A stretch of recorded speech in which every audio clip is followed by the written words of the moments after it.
आज हम लेके आए आपके लिए खास अपडेट जहां पे आप देखेंगे चार्टिंग स्क्रीनर यानी आपका अपना चार्टिंग स्क्रीनिंग सिस्टम को एल्गो ट्रेडिंग में आप किस तरीके से कन्वर्ट कर सकते हैं। बहुत से यूज़र से ये डिमांड है, तो डेफिनेटली ये वर्जन हमने रोल आउट कर दिया है आपकी सहूलियत के लिए।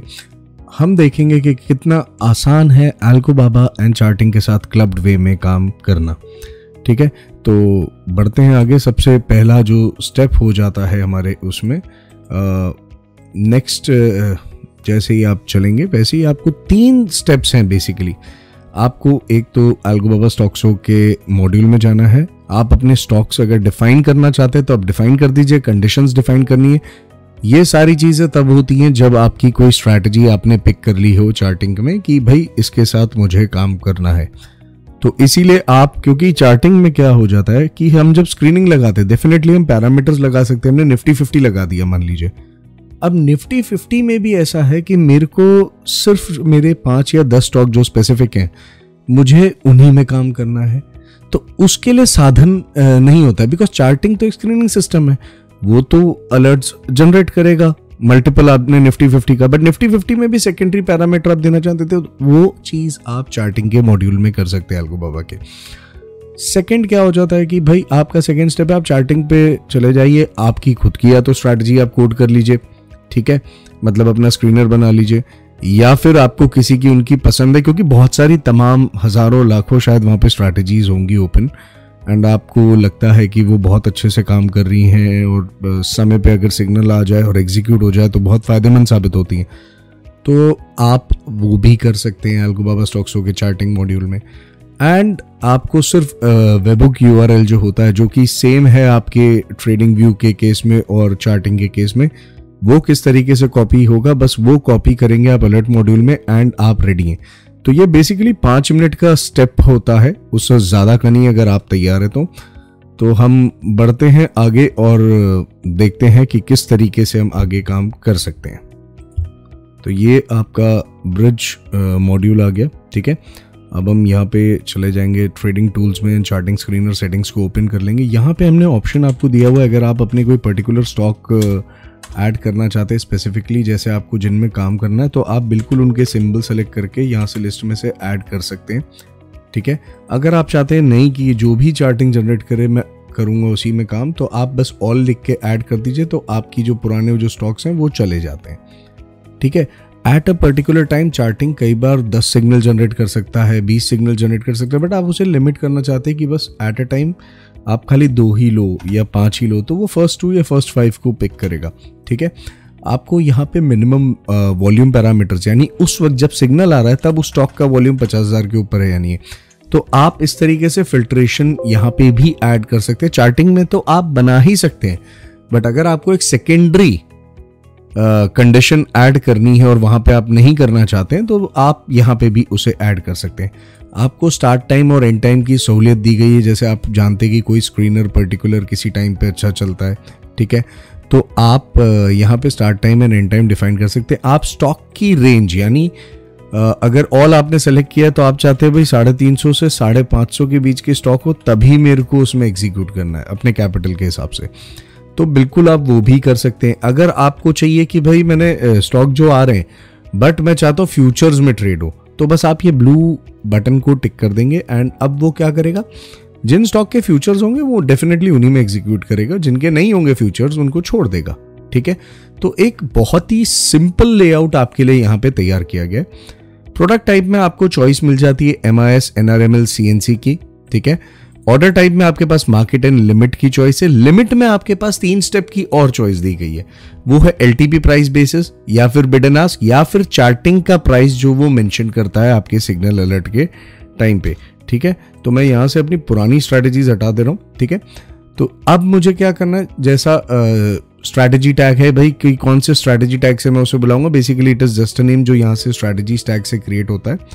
तो मैं फिलहाल के लिए ले लेता हूँ डिफॉल्ट, और अगर मेरे को चार्टिंग से तो अब टारगेट स्टॉप लॉस आ नहीं रहे, और मेरा अगर मान लीजिए स्क्रीनर सिर्फ लॉन्ग एंट्री या लॉन्ग एग्जिट का बना हुआ है, शॉर्ट एंट्री का, और long exit and short exit नहीं बना हुआ है, तो मैं सिर्फ अपनी एक पर्टिकुलर कंडीशन पे काम करना चाहता हूँ कि 2% का टारगेट एंड 0.5% का लॉस, या फिर पॉइंट्स में अगर मैं देना चाहूँगा तो मैं पॉइंट्स में दे दूंगा, परसेंटेज हटा दूंगा। मुझे ट्रेलिंग एसएल करनी है 0.20% पे, तो मैं बिल्कुल वो भी ऐड कर सकता हूँ। ठीक है, तो अगर आपके पास long entry and short entry का स्क्रीनर है तो आपको बस यहाँ पे डिफाइन करना है। अगर आपने एग्जिट का भी बना रखा है तो बिल्कुल, और फायदा क्या मिल जाता है, अगर मान लीजिए यहाँ पे स्टॉक आपने ऐड किया है, एसीसी, बजाज फाइनेंस, जो भी लिस्ट है, तो जब आप long entry and long exit के स्क्रीनर्स बनाते हैं ना चार्टिंग पे, तो वो लॉन्ग एग्जिट की कंडीशन कई और स्टॉक्स में भी मीट हो सकती है, लेकिन यहां पे अगर आपके स्टॉक्स डिफाइंड है तो आपका एग्जिट सिर्फ वही स्टॉक होगा, तो आपकी काउंटर पोजीशंस खड़ी होने का सवाल ही नहीं उठता। तो इस तरीके से एआई की पावर यूज, जैसा कि आप सब जानते हैं, एल्गोबाबा ने हमेशा से ही सबसे ज्यादा एडवांस चीजें दी हैं, सबसे ज्यादा इकोनॉमिकल कॉस्ट पे अपने यूजर्स के लिए, और हम लगे रहते हैं कि हम नए नए अपडेट्स आपके लिए लाते रहें, और आगे भी आपके लिए नए नए फीचर्स हम लाते रहेंगे। तो यहाँ पे नीचे आपको ऑप्शंस दिए गए, परसेंटेज चेंज कंडीशन, यानी अगर आपने कोई स्टॉक डाल दिया और आप चाहते हैं कि पॉजिटिव या नेगेटिव, मिनिमम परसेंटेज या मैक्सिमम परसेंटेज इतने रेंज के बीच में और सिग्नल हो ना, तभी आप उसको एग्जीक्यूट कीजिए। ठीक है, ठीक उसी प्रकार से आपको gap up and gap down conditions की भी डेफिनेशन दी गई है। मिनिमम गैप अप इतना हो, मैक्सिमम गैप अप इतना चलेगा, मुझे मिनिमम गैप डाउन इतना चलेगा, यानी 5%, 3% या 1% गैप अप खुले ठीक है ले लो, मैक्सिमम 1 to 1.5% गैप अप खुले ले लो, मिनिमम गैप डाउन 1 to 1.5% अगर खुलता है तो ही लेना ट्रेड, अगर 5-10% खुल रहा है तो मत लेना, या मैं 5% के ऊपर काम, मतलब जो भी आपकी पैरामीटर्स हों आप वो एंटर कर सकते हैं। यहाँ पे चार्टिंग में तो आप डिफाइन कर ही सकते हैं, बट आप पे एक सेकेंड लेवल यहाँ पे भी दिया गया है। ठीक है, तो अब मैं क्या करूँगा, यहाँ पे ये मेरा जो URL है ये बड़ा इंपॉर्टेंट होता है। ठीक है, ये जो URL है, अब ये URL आप चेंज कर सकते हैं। ठीक है, अगर आप इसको चेंज करना चाहते हैं तो बहुत सिंपल है, आप सेटिंग्स एंड प्लगइन्स में चले जाएंगे, आप ट्रेडिंग टूल्स में जाके आपने जहाँ से ट्रेडिंग व्यू का वेबबुक URL बनाते हैं, बस वही है, मैंने वो चेंज कर लिया है और मैंने अपना नया एक URL बना लिया। ठीक है, तो वो यहाँ पे ऑटोमेटिकली अपडेट हो गया है, बस मैं यहाँ से उसे कॉपी कर लूँगा। ओके, स्ट्रैटेजी टैग मैं सेलेक्ट कर लेता हूँ, जैसा मैंने टारगेट डाल रखे हैं 2% या 1% का। अब आती है बात चार्टिंग पे जाने की, तो चलिए चार्टिंग की ओर, और अब हम देखेंगे कि हमारे पास क्या क्या स्क्रीनर्स वहाँ पे अवेलेबल हैं। अब ये उनके जेनरिक स्क्रीनर्स हैं, मान लीजिए मुझे अगर ये bullish for next day use करना है या 15 मिनट स्टॉक ब्रेकआउट्स यूज़ करने हैं, तो मैं जस्ट ये नाम कॉपी करूँगा यहाँ से। ठीक है, ये नाम कॉपी करके मैं स्ट्रेट ब्रिज के मॉड्यूल में चला जाऊंगा, because this is what I want to work around with. ठीक है ना, तो ये नाम यहाँ पे कॉपी हो गया। यहाँ पे हमने स्ट्रैटेजी टैग ले लिया, 2% का टारगेट, 1% का स्टॉप लॉस हमने दे दिया, एंड बस हमें कर देना है सेव उसे। तो ये मेरा चार्टिंग का एक्टिव हो गया। अब मैं यहाँ से वेबबुक URL जो है ये वाला, ये मैं कॉपी कर लूँगा और चार्टिंग की ओर बढ़ेंगे, और यहाँ पे हम मॉडिफाई अलर्ट में जाके यहाँ पे इसे ईमेल SMS जो भी आपकी कंडीशन है, ईमेल इज गुड, आप यहाँ पे वेबबुक URL अपना पेस्ट कर देंगे एंड सेव अलर्ट। तो अगर आपका ये चार्टिंग मैं बंद भी कर देता हूँ, ठीक है ना, ये वेब मेरा बंद है, तो भी मेरे पास सिग्नल आते रहेंगे, बट शर्त इतनी सी है कि ब्रिज रनिंग कंडीशन में होना चाहिए। ठीक है, तो आपने एक बार अपनी स्ट्रैटेजी बना दी, और सबसे बढ़िया बात, आपको मल्टीपल अगर स्क्रीनर्स भी यूज करने हैं तो कोई दिक्कत नहीं है, आप जितने मर्जी उतने स्क्रीनर्स आप यूज कर सकते हैं। अब मैं ये देखता हूँ, चलिए एक ये ब्रेकिंग डेज हाई, या ये मैंने ले लिया, इसके मॉडिफाई अलर्ट को मैं कर देता हूँ, और अपना जो वेबबुक URL था मैंने वहाँ पे उसे पेस्ट कर दिया है। इसकी चेकिंग मैंने लगा दी है एवरी मिनट पे, एंड आप देख सकते हैं मेरे पास आ गया alert save notification will start from 2:32 onwards, 1 minute के अंदर। ठीक है ना, तो जो भी स्टॉक के अलर्ट आएंगे वो ये एग्जीक्यूट कर देगा।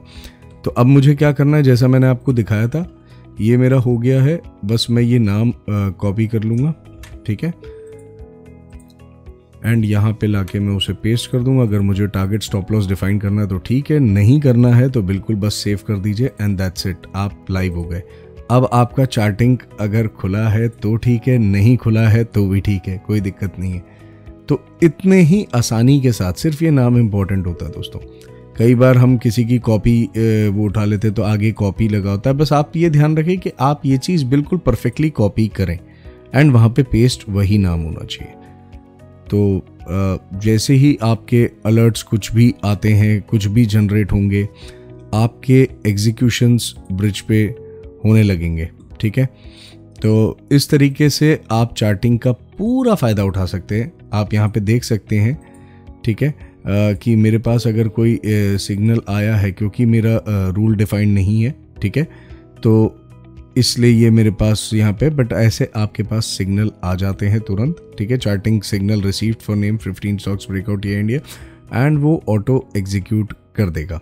ठीक है, तो आपको कोई दिक्कत नहीं है इस चीज़ में। आपको अगर मान लीजिए कि जैसा कि मैंने कहा कि चार्टिंग बंद है और तब भी चलता रहेगा, तो आपको बस करना ये, अगर कोई चीज़ पे आपको काम नहीं करना है तो आप उसे इनएक्टिव स्टेट में कर दीजिए जाके, तो उसी वक्त अलर्ट आना बंद हो जाएंगे। ठीक है, अब यहाँ पे आप देख सकते हैं कि हमारे पास जो हमने कॉन्फ़िगर किया था, हमारे पास सिग्नल आ गया है IRFC एंड सुब्रोस का। ठीक है, ये आया है किस स्ट्रैटेजी से, वो भी नाम आपको दिख जाएगा यहाँ पे कि ब्रेकिंग डेज हाई 5 मिनट्स। तो चलिए एक बार चार्टिंग की ओर चलते हैं और देखते हैं ब्रेकिंग डेज हाई 5 मिनट्स पे कि क्या क्या अलर्ट उसने जनरेट किए हैं। ये यहाँ पे, ठीक है, तो आपने देखा IRFC एंड सुब्रोस अभी जनरेट हुआ है 2:33 PM पे। तो हमने बाकी जो पुराने सिग्नल्स पड़े थे उसको नहीं एग्जीक्यूट किए, हमने सिर्फ वो 2 स्टॉक किए हैं जो नए आए हैं। ठीक है, अब आपके लिए सबसे बड़ी इंपॉर्टेंट बात क्या हो जाती है, लोग पूछते हैं कि इसकी सिंबल मैपिंग कैसे होगी। अब सिंबल मैपिंग में भी आपके पास बाय डिफॉल्ट ये स्टार ट्रू डेटा का डेटा होना जरूरी नहीं है, सिर्फ वो सिलेक्शन है। ठीक है, star true data, simple, NSE exchange और इस तरीके से। अगर आप उसमें और पैरामीटर्स देना चाहते चार्टिंग में कि भाई stop loss trailing, maximum profit पर ट्रेड, मैक्सिमम लॉस पर trade, target trailing, break even point, cancel if not complete, तो ये सारी सेटिंग्स भी अगर आप यूज करना चाहते हैं तो बिल्कुल आप बेझिझक कर सकते हैं। सिंबल मैपिंग जो रिक्वायर्ड है बस वो इतनी सी ही रिक्वायर्ड है चार्टिंग का इस्तेमाल करने के लिए। तो मैं फिर से दोहरा देता हूं, जैसे कुछ क्वेरीज हम पे रिसीव हुई, इसके लिए जरूरी नहीं है आपको कोई भी प्रकार का डेटा आपके पास हो, ये सिर्फ एक नेम यूज होता है यहाँ पे। ठीक है, तो आपके पास ये बाय डिफॉल्ट जब आप ब्रिज डाउनलोड करते हैं तो बिल्कुल आपके पास ये साधन रहेगा इस चीज में। ठीक है, एंड बस स्ट्रैटेजी टैग सेलेक्ट कीजिए एंड आप रेडी हैं। अब आप देख रहे हैं कि मैं बैठा हुआ हूं यहाँ पे और मेरे पास ग्रीन प्लाई और पिडीलाइट इंडस्ट्रीज के भी सिग्नल आ चुके हैं। तो एक बार मैं फिर से चार्टिंग की तरफ का रुख कर लेता हूँ। देख सकते हैं आप कि ग्रीन प्लाई एंड पिडीलाइट पिछला आया था IRFC एंड सुब्रोस, अब आया ग्रीन प्लाई एंड पिडीलाइट।